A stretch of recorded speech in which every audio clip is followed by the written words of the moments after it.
So you had a bit of an adventure last week, didn't you? Yes, I went for a civil rights pilgrimage down to Alabama, and it was quite transformative experience, I must say. Was it your first time in Alabama?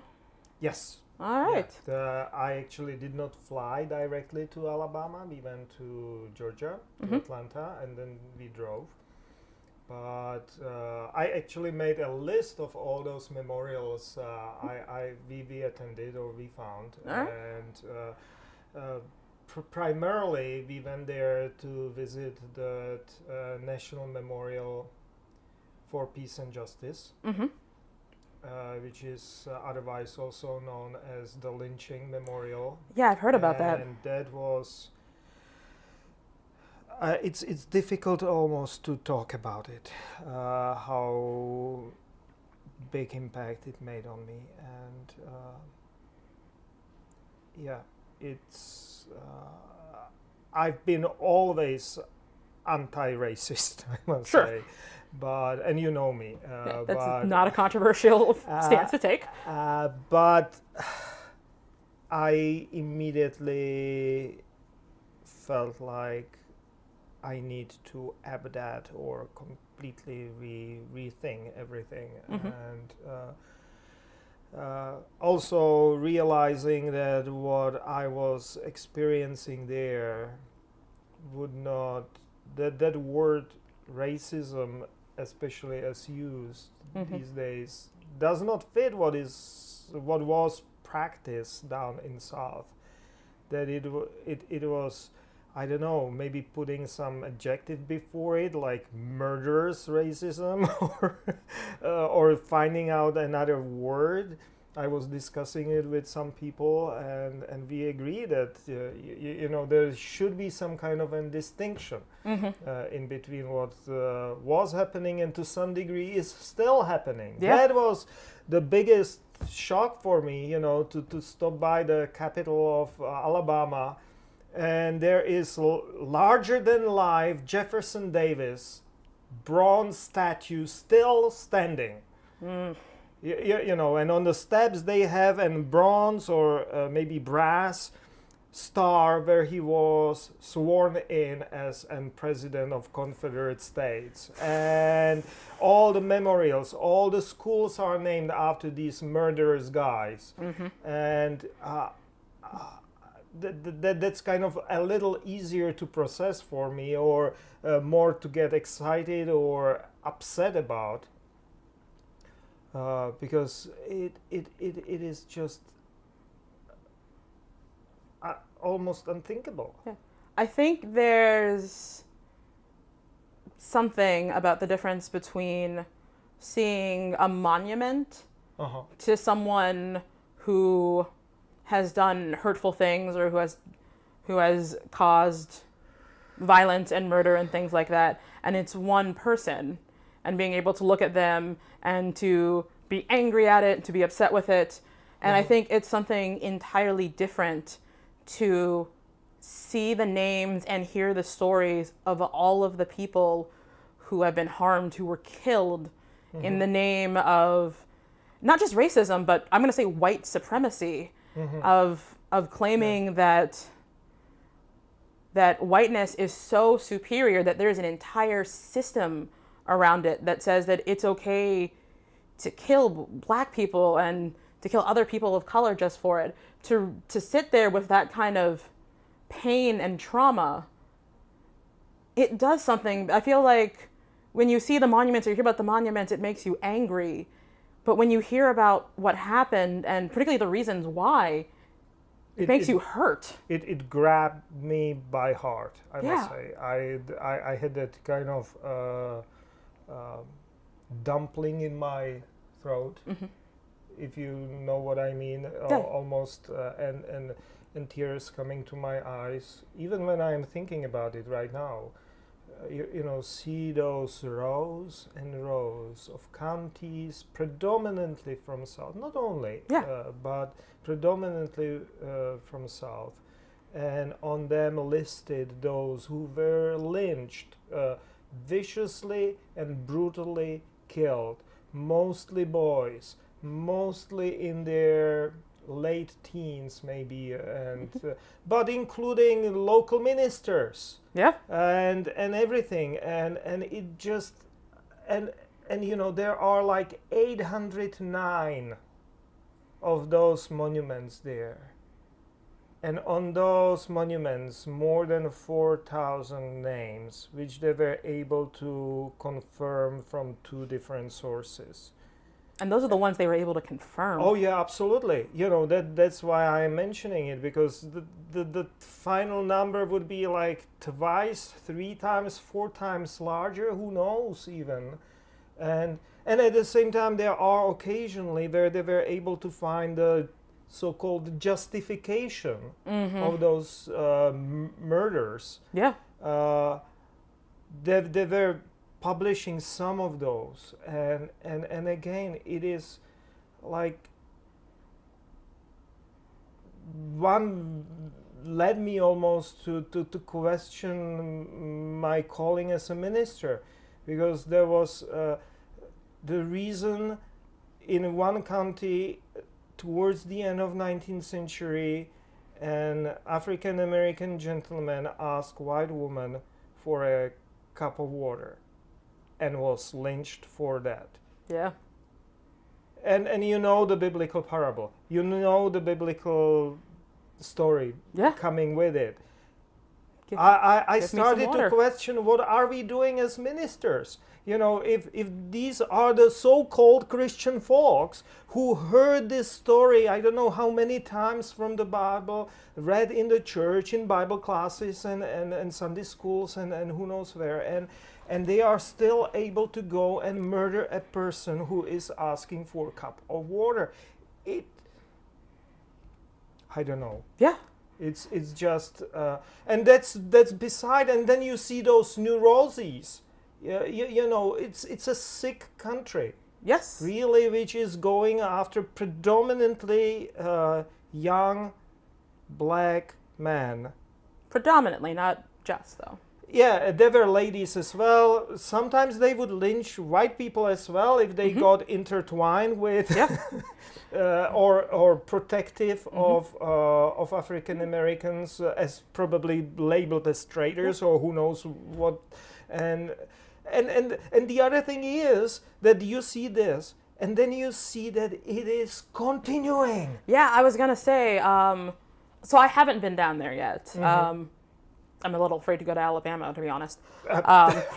Yeah. Go. I'll go with you.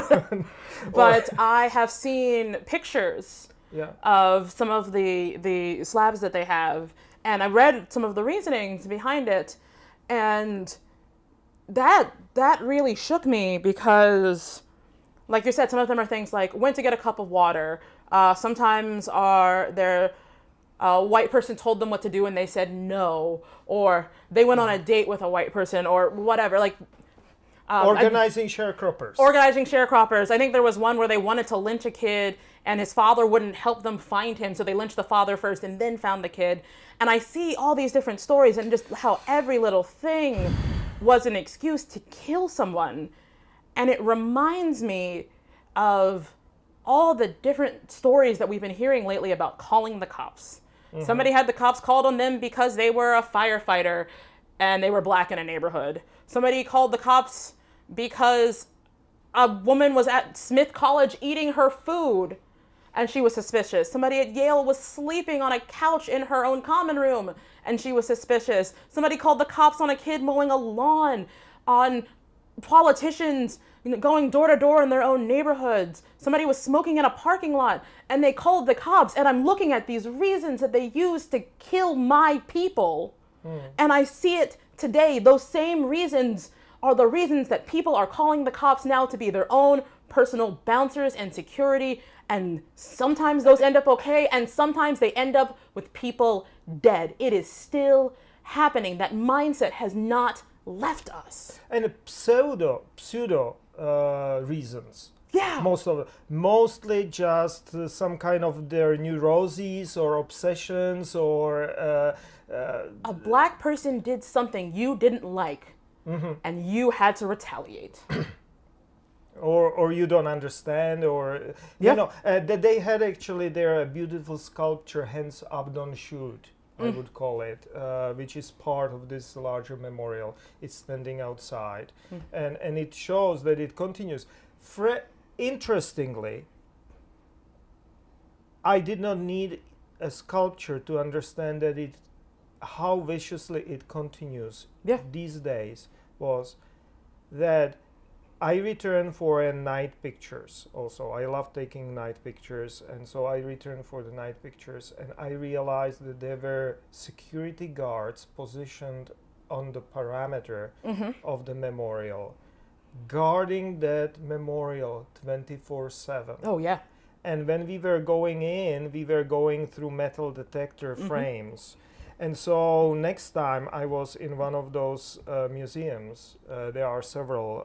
This one was Civil Rights Memorial done by Southern Poverty Law Center. Yes. So I asked them, why this crazy security? It's almost like going to a federal building or going to an airport or something like that. And they told me, we have to have it. Because there are believable threats against the memorials and against their visitors. Are you familiar with the story of Emmett Till? No. So Emmett Till was, I think, maybe 14 years old, and a white woman accused him of whistling at her, maybe. It was a lie. But her brothers went and lynched him. And it's very famous. His mother insisted on an open casket so everybody could see what they had done to their child. There's a sign and memorial of that, and it gets shot up. They have to keep fixing it because people come to it just to shoot bullets in the sign of a 14-year-old kid who was completely mutilated. Mutilated. Meanwhile, the woman who made the accusation is still alive. Has not been charged with any crime and has confessed that she made the whole thing up. But just remembering that it happened is enough to bring people to violence. So I can understand why, if that's what's happening for one story, why this collective story and there's these museums that are remembering it would need such security. But there is a good part. It was not only bitter and heart-wrenching experience, I must say. And I preached about it this Sunday, talking about how in ancient times they thought that the kings became stars on the sky. Yes. After they died. And over here I saw the exact opposite, very biblical reversal, when all these who were murdered and suffered became stars and witnesses.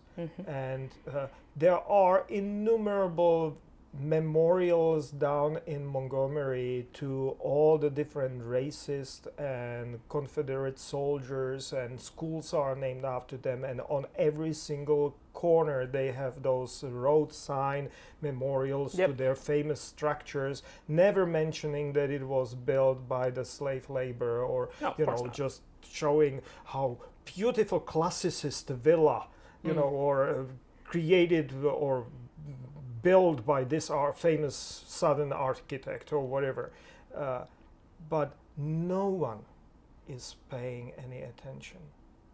But these memorials to civil rights are having buses and buses of people coming, and they are lively, they are full of people who are learning. Yeah. And hopefully who are being touched and transformed. And so those are true stars on the sky, rather than those who were abusive and just outright horrendous. Yeah. So while you were down in Alabama doing this, I was undergoing anti-racism training with an organization called Crossroads, which has a lot of faith-based anti-racism training, and listening to what you were saying, particularly around like questioning being a minister and like what do we do. I think doing that training highlighted a couple things for me about how to be a faithful person and to be an active person in the world, knowing that racism and white supremacy are the law of the land and have been so since beyond the creation of this nation. One of the things that they talked about being really important and that we did a lot of work on was around history and remembering and knowing how things are connected, knowing what the stories are, being able to bear witness to the atrocities committed. Because if we don't know our history, we're doomed to repeat it. We can never learn from it. So I'm glad that there are buses and things going down. The other thing that just really struck me was how important it is to have the conversations and to challenge ourselves to acknowledge the ways that white supremacy works in the world, the way that it works in the church, the way that the church has historically been used to demean and enslave people of color, and also the ways that it has been used to confront and uplift, the ways that it has been used as redemptive for people of color, to remind us that we have value. God gives us value. And I think that as ministers and as people of faith, regardless of what color we are, we need to remember that that legacy is part of our story, and we need to know it, and we need to talk about it, and we need to talk with each other, and we need to listen, and particularly if we're in a position of racial privilege, to listen to the stories and experiences and challenge the notions of white supremacy that are built into our churches. And intentionally challenge them. Exactly. You know, and that is something I'm so thankful for here in our Rutgers Church, because being down there, even being in Martin Luther King's church, and being taken around by the local deacon and shown the church and the story behind it and everything, they acknowledged that they have segregated Protestant churches. Yeah. The only church down in the South which is integrated is Roman Catholic Church. Yeah. And that is a great challenge for all of us, and I'm thankful for Rutgers Church, because we say that every Sunday morning, that we do not distinguish based upon all different distinctions, human, but including race. And it is marvelous to have integrated church in that respect. Yeah. I'm so thankful for you and for our African American members being here. I'm so thankful that we were able to put Black Lives Matter banner on our church, because that is actually modeling also what community of people of God should look like. And it serves as a reminder that we have work to do, and we're in a good place. I actually think it was Martin Luther King who said the most segregated hour is 11 o'clock on Sunday morning. And it is meaningful to be able to walk into a building on Sunday mornings and see people who look like me and people that don't. And also to see a Black Lives Matter banner to remind us of what we need to strive to do and the work that we still have to do to make sure that our church is not just integrated, but specifically anti-racist. Yes, yeah, and striving for that and trying to undo all those things. Yes. You know, from the history. Thank you very much. Thank you. It was very moving.